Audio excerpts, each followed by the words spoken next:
Top agenda as world leaders, including President Buhari, meet in Jordan. President Buhari reiterates his promise on governance taking the front seat in his administration. Plus, Buhari Media Organization describes as untrue the global report on food crisis affecting some countries, including Nigeria. Hello and welcome. This is Panorama on the Nigerian Television Authority. I'm Ian Ray John.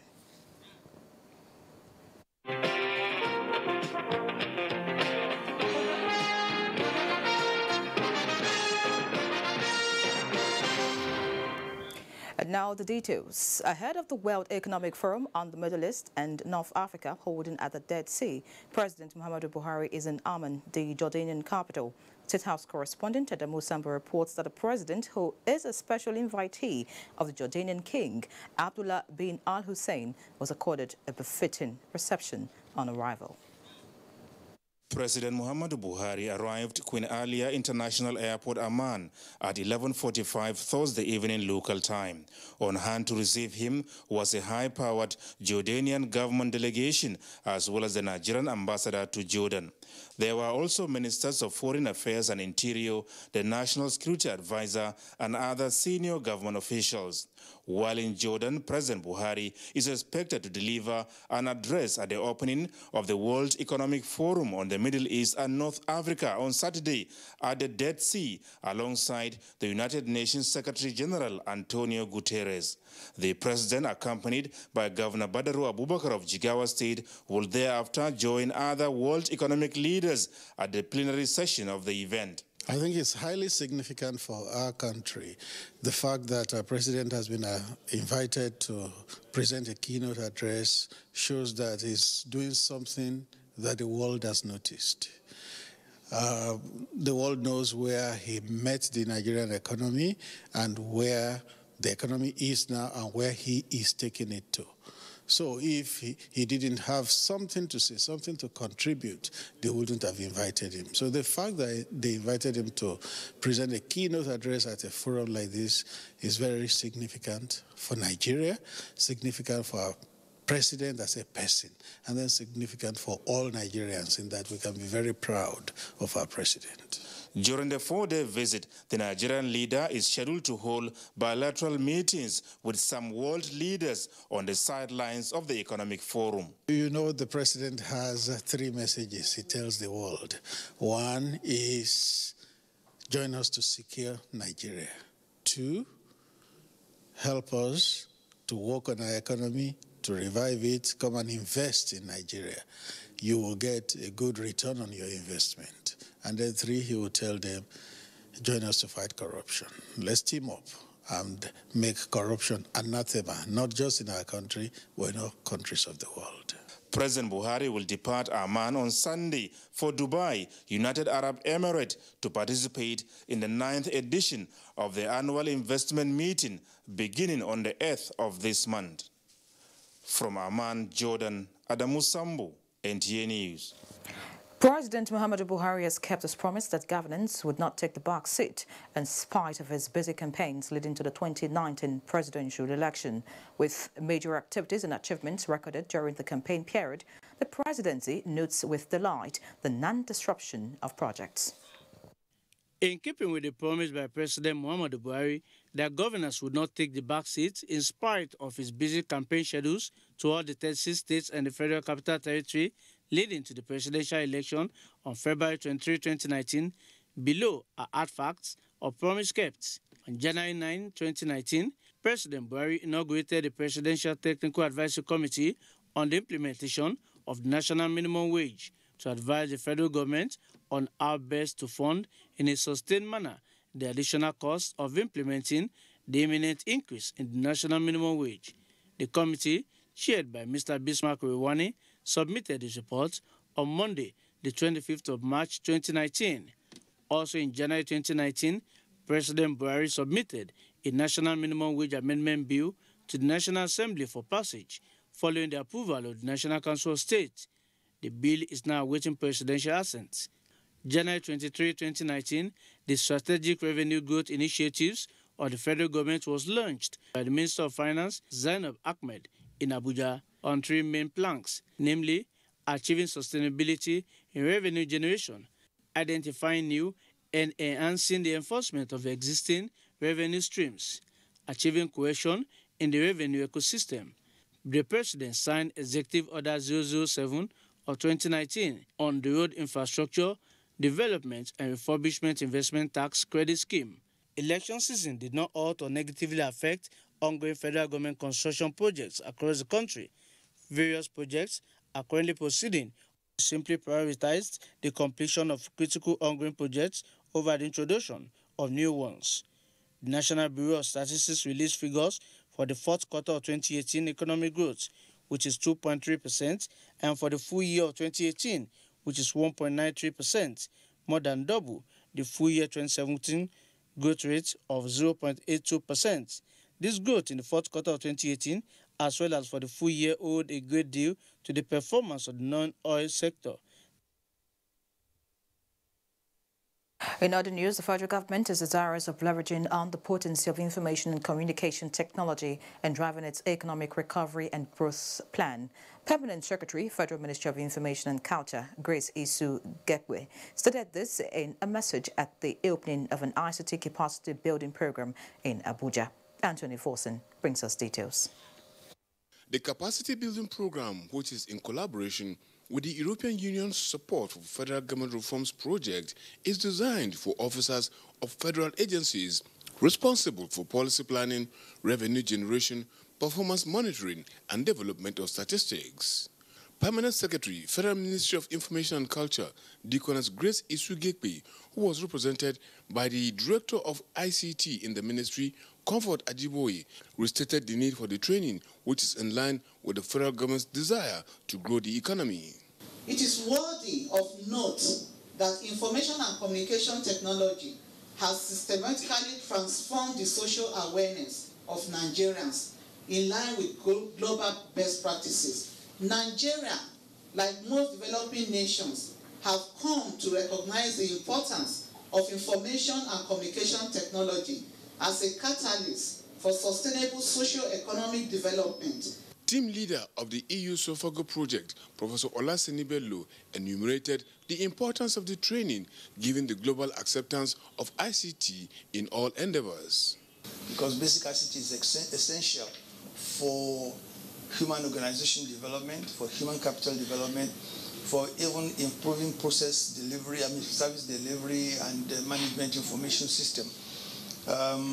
And I'm sure that it will be very particularly useful for your ministry because we are in an information ICT age. This program cannot move on without the engagement of the government and of the different ministries involved, and I have to say that you've been an example of collaborating partner. The program is targeted at specific federal government ministries. In Abuja, Anthony Forson, NTA News. And now talking security, Chief of Army Staff, Lieutenant General Turku Yusuf Buratai, has restated the commitment of the armed forces in ensuring security of citizens and protecting the nation's territorial integrity. He, however, suggested an alternative funding pocket separate from the envelope budgeting method now in use to improve access to appropriated SAMs. National Assembly correspondent Lami Ali reports that the Army Chief said this at the Budget Defense before the House of Representatives Committee on Army. Security of lives and property in Nigeria, especially in view of security challenges being experienced in parts of the country, require a proactive approach to be tackled effectively. This, the Army General believes, could be achieved through improved funding. The Nigerian Army has expanded from 5 divisions to 8 divisions and is currently engaged in war against the insurgency in the northeast and other criminal elements in the northwest and indeed in the north central. In preparing the 2019 budget, the Nigerian Army is requesting for the sum of 472.8 billion naira only. However, the Ministry of Budget and National Planning proposed the total sum of 232.4 billion naira only. Chairman of the House Committee on Army, Representative Rimandi Shaulu, expressed readiness of the committee to ensure that the army is adequately funded to secure the lives of citizens. In the meantime, the House of Representatives Committee on Public Procurement has, while interacting with the Bureau of Public Procurement on the agency's budget performance for 2018 in proposals for 2019, directed it to reconcile figures in the budget document after noticing some discrepancies. Some projects were abandoned, some projects were not attended to, and so I want to know the basis. I want to know the, for adopting your method of expenditure. The committee wants to, among other issues, know how the Bureau arrived at more than 419 million as capital expenditure for 2019. From the National Assembly, Lami Ali, NTA News. Development of the culture industry is imperative in view of numerous social and economic benefits therein. The House of Representatives Committee on Culture came to this agreement with the National Council for Arts and Culture when the Director General Otumba Olusegun Roshewe appeared for budget defense. National Assembly correspondent Lami Ali again reports. Appreciating the support of the House of Representatives Committee on Culture in ensuring that the National Council for Arts and Culture is adequately funded, the Director General Otumba Olusegun Roshewe said Nigeria's rich and diverse culture could be used to generate revenue as culture and tourism are interwoven. The reason why so many countries are having good IGR, because they remit money back to government for tax, etc. So whatever we remit there is to build a better Nigeria. He believes that cultural activities should be encouraged to foster unity and development. The committee commended the Council for judicious use of resources as seen from its budget performance in preceding years. I remember, if you go back to First Tax 77, you will see, you will remember what National Theatre, that edifice, the role it played for us as a people. Other agencies that appeared before the Culture Committee include Center for Black and African Arts and Civilization and the National Theatre. In another development, the Senate and House of Representatives Committee on Women Affairs, during an interface with the Minister of Women Affairs, urged the ministry to have its impact felt, especially among women. Without a zonal intervention to your center or your agency, I think you almost have a zero budget.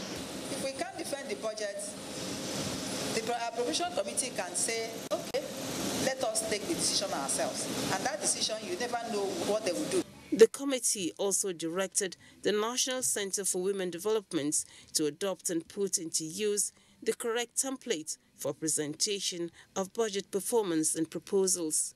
From the National Assembly, Lami Ali, NTA News. And away from budget defense now, heading straight to Ondo State, unknown gunmen suspected to be armed robbers shot dead the bosser of the Akura Diocese of Anglican Communion, Mr. Gabriel Abiodun. The deceased was killed in his office shortly after returning from a bank, and the 500,000 naira belonging to the church was taken by the assailants. Wasira reports that the Ondo State Police Command has given an assurance to fish out the killers. When NTA News visited the scene of the incidents, sympathizers were seen in sad mood as they mourned the death of the late bossa of the Akure Anglican Diocese, who was murdered in his office about 9:30 in the morning. They came with a Toyota Corolla car and they shot they told one of the security to keep quiet and disarm the man. And they went in and they took the money from him and they shot him. The police public relations officer in Ondo State said investigations has begun and vowed that the perpetrators will be apprehended in no distant time. The suspect trailed him from the bank back to his office. They forced him to surrender the money. In the ensuing melee, the man was shot, his two legs. So before he could be rushed to the hospital, we lost him. Now we have embarked on a manhunt. The police PRO urged members of the public to be security conscious and inform the police when conveying large amounts of money. In the meantime, the police in the state has paraded a notorious kidnapper, Wakili Ismaila, who is said to have participated in a number of kidnapping for ransom in Akoko and Kabahasis. In Akure, Wasiu Rauf, NTA News. This is Panorama live on the network service of the NTA. Time to take a breather. Panorama returns in a bit. The struggle for independence had been a long and tough one. Our founding fathers and compatriots sacrificed their comfort and even shed their blood. We cannot at this point in history afford to spirit away their sacrifices for immediate but temporary gains of today. Let us emphasize what unites and not what divides us. Working for the unity of purpose with a stronger vision for a better tomorrow. NTA, growing with the nation. Together, no matter where you come from, no matter your religion, we are one. Let's live together. Let's stop fighting each other. Let us live as one. It doesn't matter where you come from, your tribe or religion, man, woman or child. It doesn't matter who you are. Put Nigeria first. No matter where you come from, no matter your religion, we are one. Let's live together. How can we develop when we're always in crisis? Families have become refugees in their country. No matter our differences, show some understanding. No matter where you come from, no matter your religion, we are one. Let's live together. Nigeria, the only country we can train with remarkable potentials to excel. Let us believe in ourselves and change our attitude for the sake of our country and generations unborn. Let us revive our cultural values, which are our essence as a nation. Let us renew the spirit of patriotism and hope in our dear country. Do not take or give bribe. Be punctual always. No more African time. We can't expect to be global citizens and operate on African time. Join the queue. Insist that people are attended to on a first-come basis, no matter who they are or where they come from. Nigeria, good people, great nation.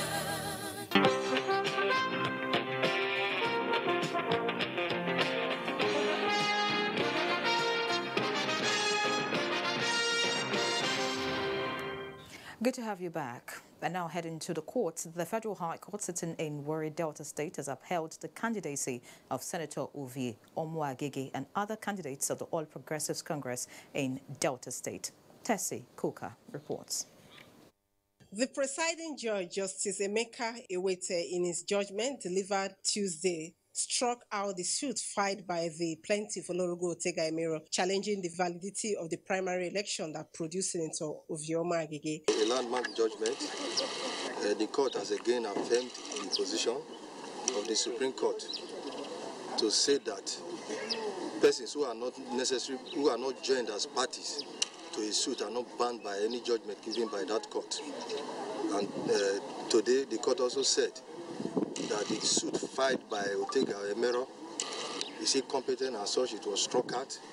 The court went further to also say that Omoagege primary election remains the valid and legitimate primary. The report of INEC shows that it was Senator Ovie Omoagege that won the primaries conducted by the National Working Committee of the APC on behalf of the National Executive of the APC. The counsel to the APC, Lucky Akpoweri, described the court verdict as a landmark for the party and all the candidates that emerged legitimately through the primaries conducted by the APC. Meanwhile, counsel to Olorogo Otega-Emero, Mr. Igbokwe, reacted to the judgment. He does not want to counter or contradict the judgment of his learned brother in Asaba. And I believe that you must have had the judgment in Asaba. Yes. And that supersedes this one. By this verdict, Senator Ovie Omagege stands elected senator representing the Delta Central at the upper chamber until an appeal is filed by the plaintiff. It will be recalled that the Federal High Court Asaba, headed by Justice Toyin Adegoke, declared the candidates that emerged from the primaries conducted by the Ogodo Emiro-led executive as the authentic APC candidates for the 2019 general elections. Tessie Koka, NTA News. And staying with Delta State, the Federal High Court in Abuja has annulled the election of Peter Nwabushi as the senator-elect for Delta North Senatorial District. Justice Ahmed Mohammed gave the order in a case instituted by Ned Nwoko against the People's Democratic Party and his candidacy. Ola Bode Arewa has details.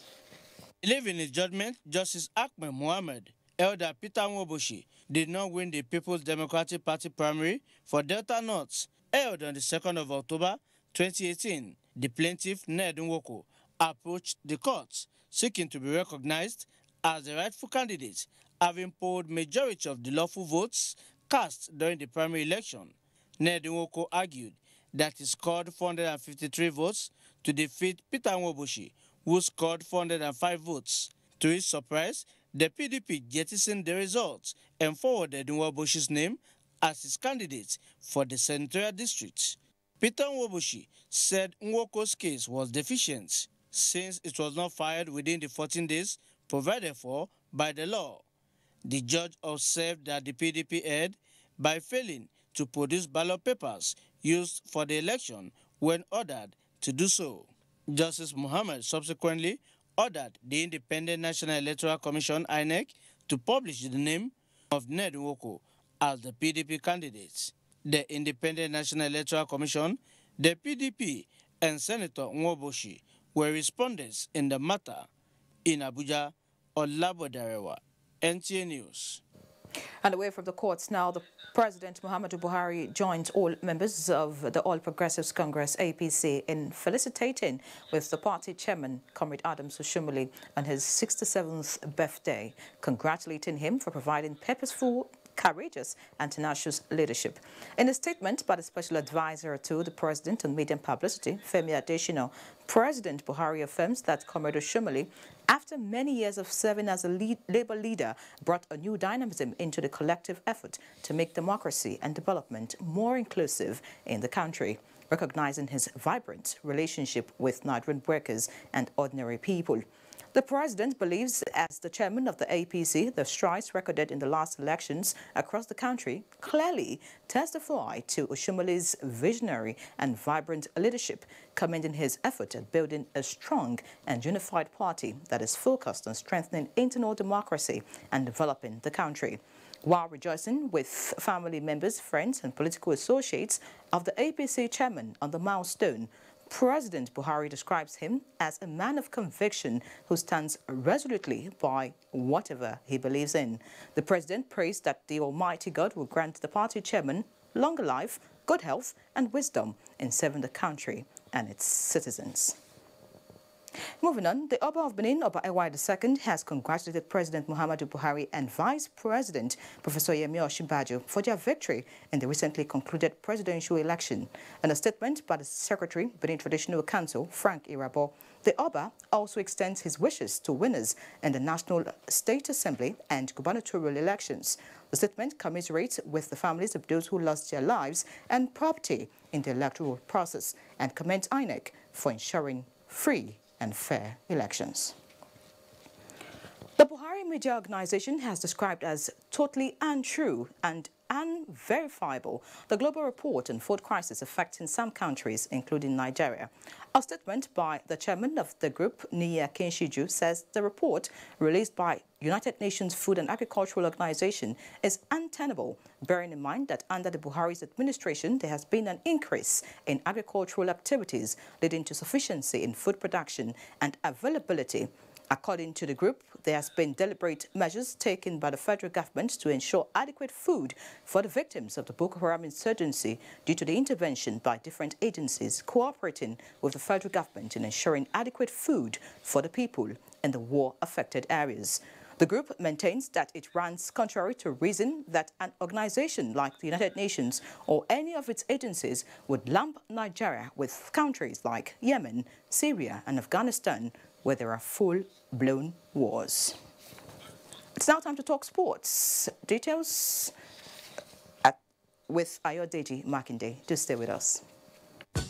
Nigeria moved 4 steps to 42nd position in the world and 3rd in Africa in the monthly FIFA ranking for April released on Thursday. The Super Eagles sit behind the continent's top-ranked teams, Senegal and Tunisia. Meanwhile, Belgium is still the best in the world as European teams dominate the top 10 spots. The need for the development of chess in primary and secondary schools in the Federal Capital Territory as a means of strengthening mental alertness and strategic brilliance in students was the thrust of the 9th Abuja Inter-School Competition at the Olumau schools, where Carryfield Primary School and Government Secondary School Kubwa came out tops in the junior and senior categories.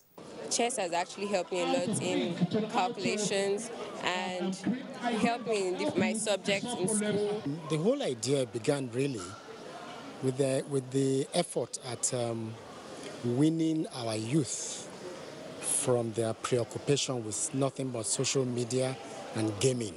With just 5 days to the tee-off of the West and Central Africa Challenge Trophy at the Ikeja Golf Course in Lagos State, President, Ladies Golf Association of Nigeria, Ekanem Ekweme, says the country is ready to host at least 10 registered countries from the sub-regions from the 9th to 14th April. We didn't just choose who to play. We took the best 3 to play.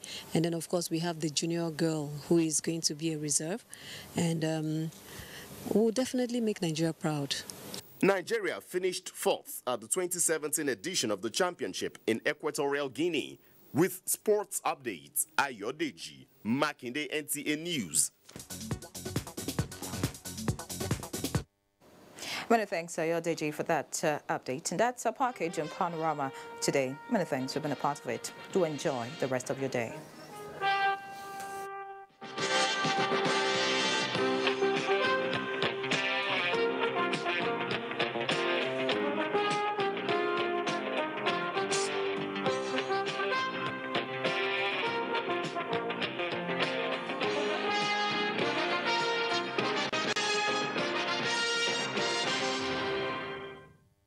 You are watching NTA